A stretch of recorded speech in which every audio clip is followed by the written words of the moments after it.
कांग्रेस ने मंगलवार को प्रधानमंत्री नरेंद्र मोदी पर निशाना साधते हुए उनसे पूछा कि भाजपा राज्य में किसानों की आत्महत्या रोकने के लिए क्या कर रही है।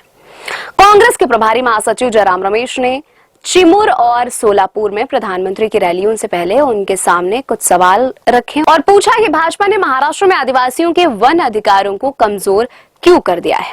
उन्होंने कहा कि 2006 में कांग्रेस ने क्रांतिकारी वन अधिकार अधिनियम पारित किया था, जो आदिवासियों और वन में रहने वाले अन्य समुदायों को अपने खुद के जंगलों का प्रबंधन करने तथा उनसे प्राप्त उपज से आर्थिक लाभ उठाने का कानूनी अधिकार देता था।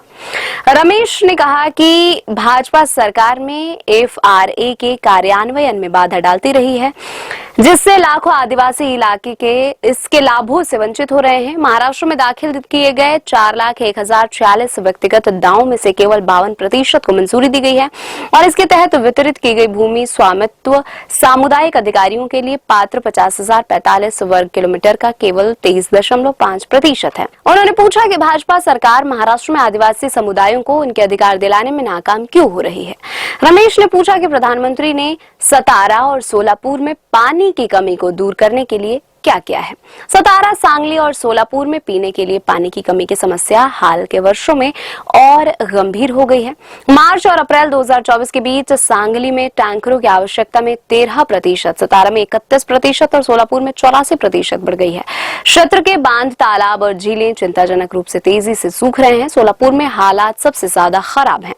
उन्होंने कहा कि शहर में पानी के मुख्य स्रोत उजानी बांध में पानी की आपूर्ति शून्य से नीचे गिर गई है और शहर बांध में डेड स्टोरेज पर निर्भर रहा। स्थिति इतनी खराब हो गई कि सोलापुर नगर निगम को अब बारी बारी से पीने के पानी की आपूर्ति करनी पड़ी। शहर के विभिन्न क्षेत्रों में 5 से 8 दिनों के अंतराल पर पानी मिल रहा था।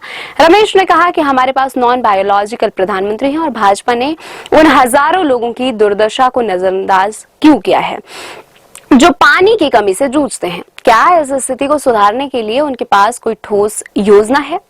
उन्होंने भाजपा से पूछा कि वह किसानों की आत्महत्या को रोकने के लिए क्या कर रही है। उन्होंने कहा कि महाराष्ट्र में एक दिन में औसतन 7 किसान अपनी जान दे रहे हैं, लेकिन भाजपा क्या कर रही है।